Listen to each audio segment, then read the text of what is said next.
आइए, बिना किसी देरी के सीधा आज के इस बेहद गहरे और ऐतिहासिक विषय में उतरते हैं।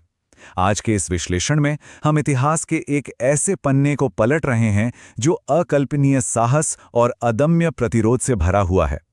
जरा एक पल के लिए एक ऐसे किले की कल्पना कीजिए जो चारों तरफ से दुश्मनों से घिर चुका है।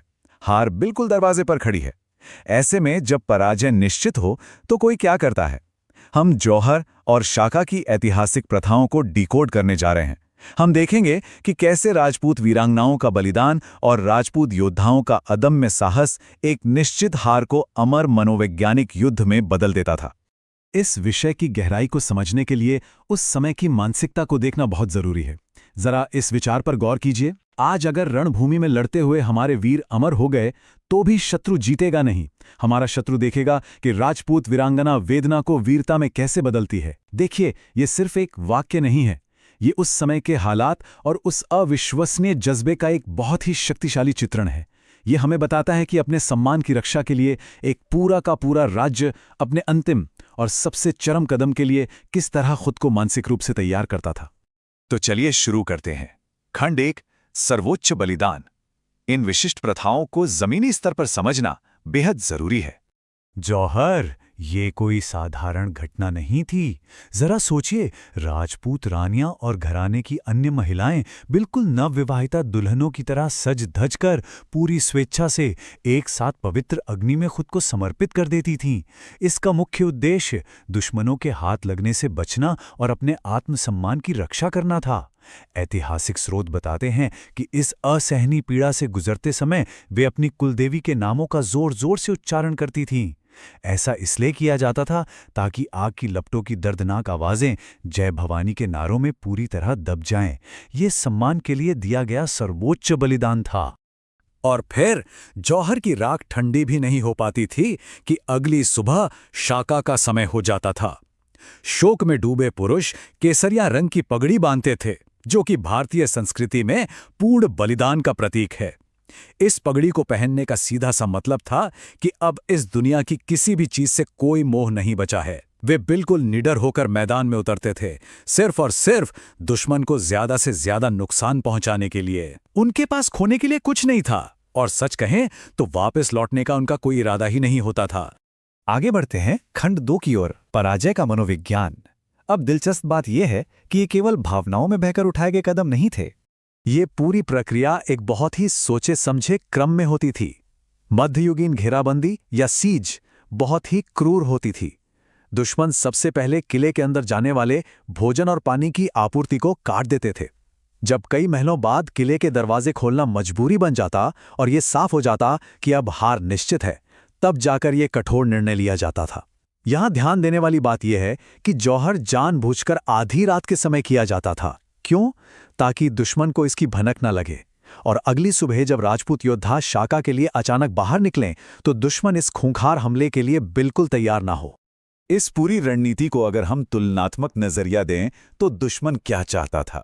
किले की धन दौलत लूटना, लोगों को बंदी बनाना और राज्य का मनोबल तोड़ना। इसके ठीक विपरीत राजपूतों की स्कॉच्ड अर्थ यानी सर्वनाश की रणनीति थी। वे सब कुछ राख में मिला देते थे। ना तो आक्रमणकारी के हाथ कोई संपत्ति लगती और ना ही कोई इंसान जिंदा बचता। इस खौफनाक रणनीति ने सीधे तौर पर दुश्मन के आक्रमण के मूल उद्देश्यों को ही खत्म कर दिया। जरा सोचिए, दुश्मन युद्ध जीतकर भी वास्तव में सब कुछ हार जाता था। अब आते हैं खंड 3 पर, प्रतिरोध की समय रेखा। सदियों तक कितनी बार और कितनी निरंतरता के साथ इस तरह के कदम उठाए गए, ये जानना बेहद जरूरी है। 20,000। जी हां, इतिहास में संभवतः सबसे पहली दर्ज घटना में 20,000 की विशाल संख्या सामने आती है। 336 और 323 ईसा पूर्व के बीच जब सिकंदर ने भारत के उत्तर पश्चिमी क्षेत्र पर आक्रमण किया था, तब अगासोई नाम की एक पूरी जनजाति ने सिकंदर की सेना की क्रूरता से बचने के लिए यही मार्ग चुना था।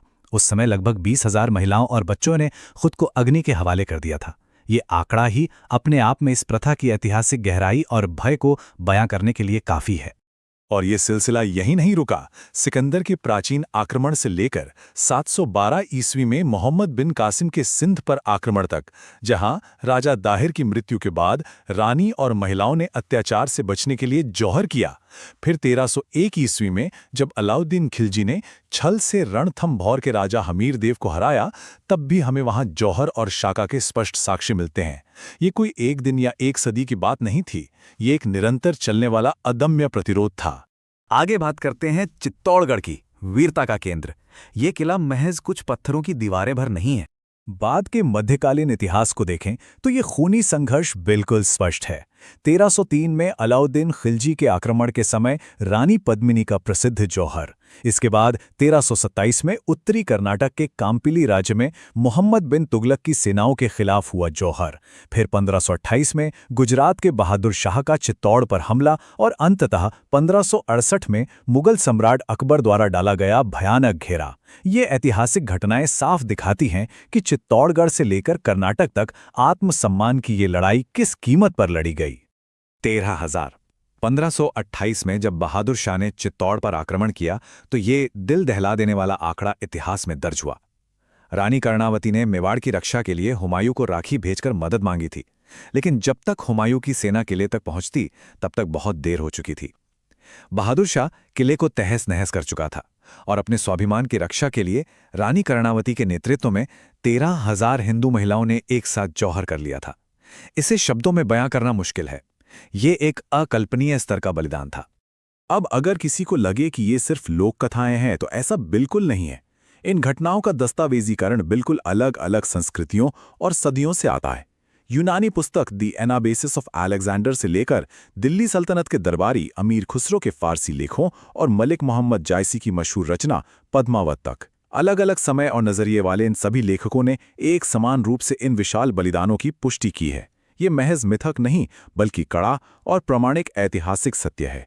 तो अंत में हम आते हैं खंड 4 पर, राख और विरासत। इन भीषण युद्धों और घेराबंदी के खत्म होने पर विजयी साम्राज्यों को वास्तव में क्या हासिल हुआ? जरा 1568 के उस दृश्य की कल्पना कीजिए। महीनों की थका देने वाली घेराबंदी के बाद मुगल सम्राट अकबर ने जब चित्तौड़गढ़ किले पर कब्जा किया और अंदर कदम रखा तो वास्तविकता बेहद भयावह थी। उन्होंने महीनों तक खून बहाया था, अपनी सेनाएं खोई थी, लेकिन जब वो विजयी होकर किले में घुसे तो उन्हें वहां कोई खजाना या बंदी नहीं मिला। उन्हें मिली तो सिर्फ और सिर्फ जली हुई राख और हवा में तैरता हुआ राजपूती स्वाभिमान। युद्ध के मैदान पर मिली यह जीत वास्तव में एक बहुत गहरी मनोवैज्ञानिक हार थी। राजपूत वीरांगनाओं का ये बलिदान और राजपूत योद्धाओं का अदम्य साहस आज भी पारंपरिक लोकगीतों में पूरी तरह जीवित है। लेकिन सोचने वाली बात यह है कि इतिहास के पन्नों में दर्ज ये राख हमें सिखाती क्या है?